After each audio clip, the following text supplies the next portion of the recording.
Hello, Pally. Today is Wednesday, October 7th, 2018. And INFocus starts right now.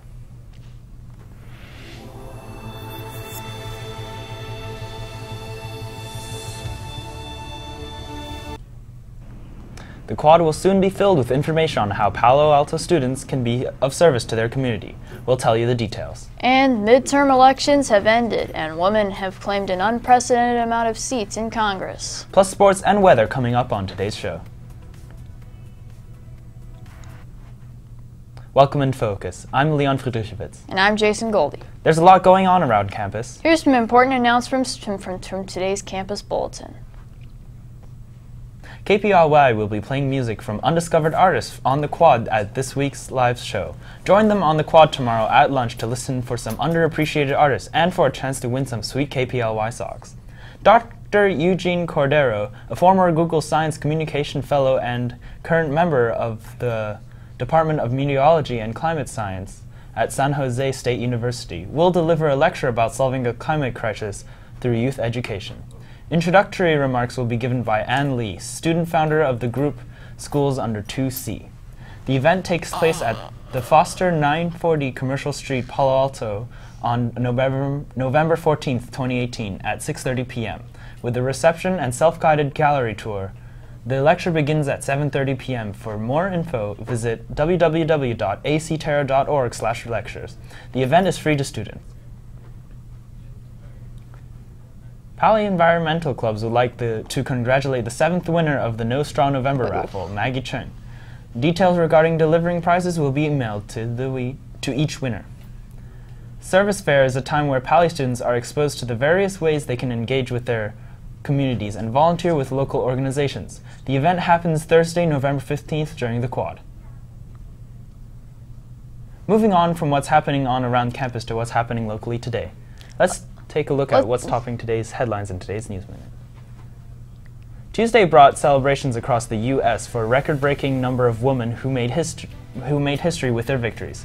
They ran and won in unprecedented numbers, adding over 25 seats in the House. Many are Democrats, inspired to run in response to President Trump. Former Navy Commander Elaine Luria turned Virginia's 2nd Congressional District blue. Like many of the women elected, she's a first-time candidate. 29-year-old New York Democrat and self-described socialist Alexandria Ocasio-Cortez will be the youngest woman ever elected to the Congress. Diversity extended beyond their gender. 2018 also saw the first Muslim woman elected to serve in the House. Democrats Rashida Tlaib of Michigan and Ilhan Omar of Minnesota. Democrats Sharice Davis from Kansas and Deb Haaland of New Mexico earned their place in history, becoming the first Native American woman in Congress. Democrats made it a priority to get more women to that table in 2018. While some of the finals contests are waiting to be called, the 2018 midterm elections have come to a close. A blue wave washed over part of Congress, with Democrats taking back the House of Representatives and Republicans holding on to the Senate. Election night is always an exciting time for Americans, but this midterm election was extra exciting for several groups of people previously underrepresented in politics.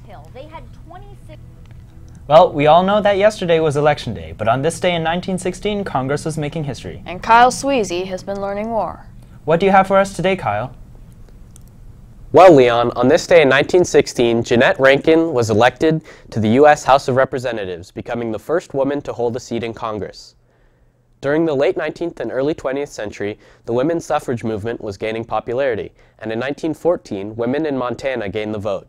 On November 7, 1916, Jeannette Rankin was elected to Congress 2 years before women's suffrage was gained nationwide.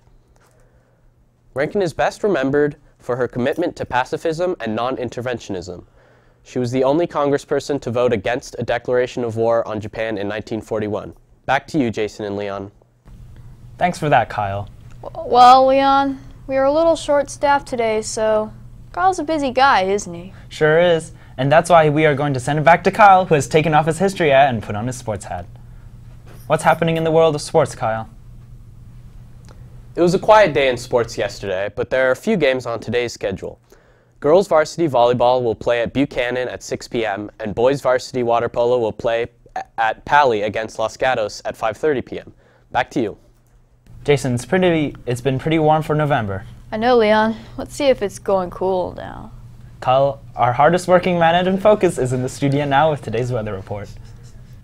Kyle, what can we expect out there today? Well,